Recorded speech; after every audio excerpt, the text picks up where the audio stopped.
Right, we are going to do some revision from our functions topic. So when we looked at something like y equals x squared, when we say y equals x squared plus 2, what obviously happens to the graph?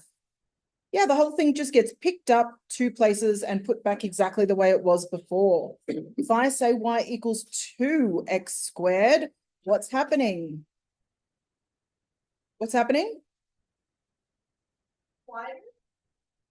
It's thinner. This is a stretch. So you are making this, gosh, how do I draw that with arrows going in? So the graph, instead, if that was a y equals x squared graph, it's going to be more like that, right? So it's climbing quicker. When we say things like that, what happens to the graph? It moves where? Good, it moves to the right. Remember, it's kind of the opposite of whatever you think. So if you do that, it's going to move to the right. And therefore, to the right. And if I put a plus sign, it'll move to the left. And obviously, if I do that, right, it's a reflection, it's a mirror. Okay, so this also applies to trig graphs. Isn't that exciting news? So exciting. All right, so I'm going to stop sharing that. I'm going to share my desktop. And we're going to have a look at some graphs. All right, so if this is the graph of sine of x, if I put 2 sine of x, what do you think is going to happen to this graph?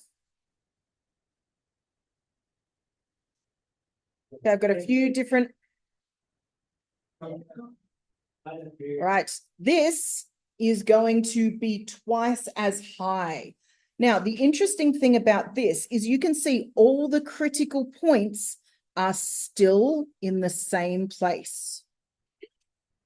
Really? Right? So 0 is a critical point. So hang on, let me talk you through it, what I mean. Maybe you're misunderstanding what I mean. 0 is a critical point. 90 is still a critical point, right? The top of this pattern is still 90, even though this one goes up to 2. So it's climbing quicker, right? Like we kind of said before with our quadratic graph, this one's climbing faster, but it's still getting to that 90 point as the critical. Then it goes back down, and at 180, it's still hitting the x-axis again. Then our next critical point is still at 270, and then our last critical point is still at 360. Right? So we haven't shifted it sideways. We haven't changed any of the critical points. What we've done is stretch it about the y-axis. So it now goes up to 2 instead of 1. Make sense?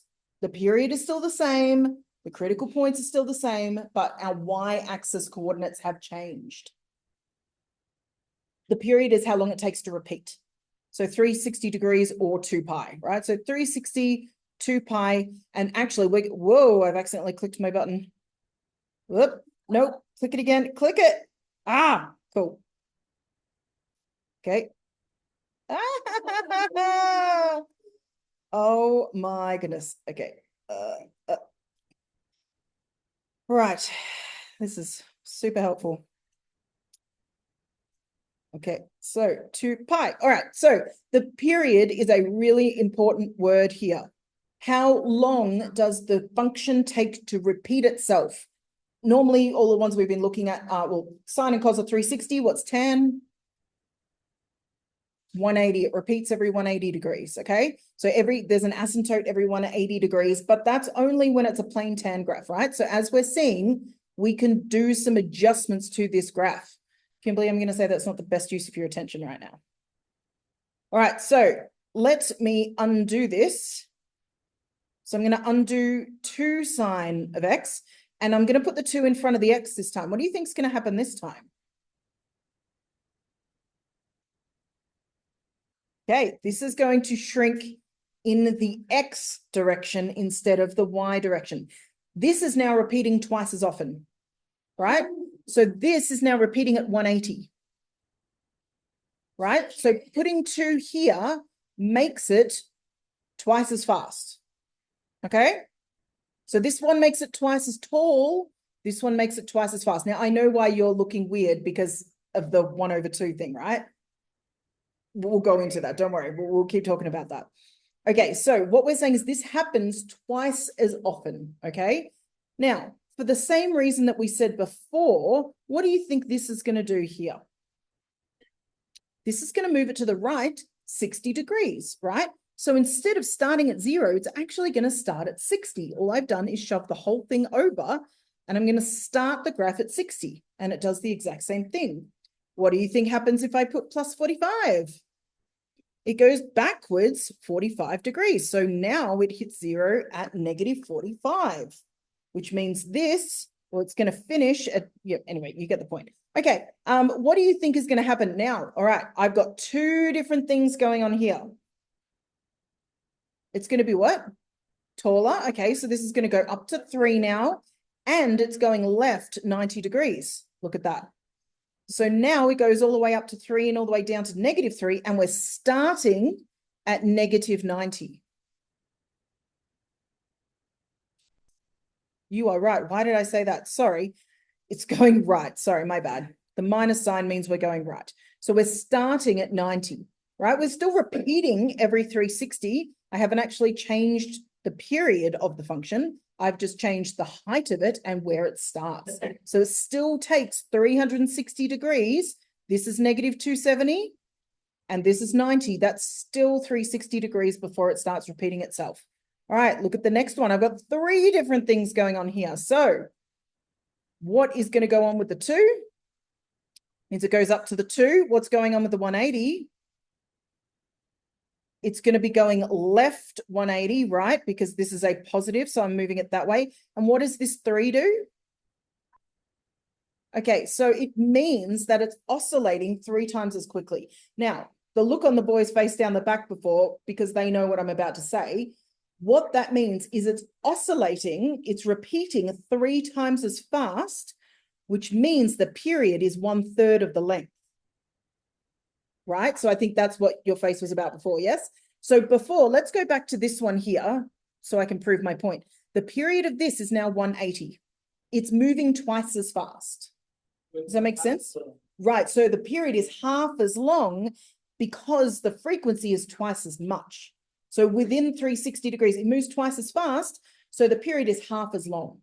So for this one here, we're going up to 2. We started at negative 180, so we start here, but look where we get back to at the start again. What's this? How many degrees from here is that meant to be? So it's 1/3 as long. What? 120, right? Because that's 1/3 of 360. Okay, so we're repeating 3 times as fast, which means the period is now 1/3 of what it used to be. Do we get what I mean by that? All right, now I want to show you the 2 simple ones. We know what's going to happen here, right? What's going to happen here? Yeah, it's just going to go up 1, right? Look at that. We just push it up 1. What's going to happen with this one?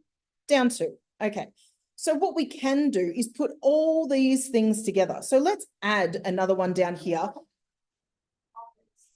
I mean, sure, we can do that. It's going to look like a complete and utter mess if you want to see all of them at once. Ta-da! That's such an easy graph to read, isn't it? Which is why I kept taking them off, because adding graphs is just confusing. So if I add something, if I say 4 sine, we know that this is going to be up to 4, down to negative 4. This is going to take my entire screen. If I now say 2x, that now has a period of what? 180, right? It's twice as fast. So the period is half as long. And then if I add 90 degrees to it, we're going backwards 90. So we're starting. What did I just say? Oh, it's not. I've just said something really stupid, haven't I? All right. I have just said something very stupid because I think we only have to do one at a time. I'm trying to put too many things together that you don't actually have to do yet. No, okay. All right, we're going to leave it like that. So think about all your function stuff from last time. They apply the same way to these graphs. All right, we are doing exercise 5.4 today. Mostly at the start, you just have to tell me how long the period is. Then you get to start drawing some graphs. All right. That'll do. What about what? Too bad. What's the date? It's the 11th of the 11th. It's Remembrance Day. Oh, I'm still recording.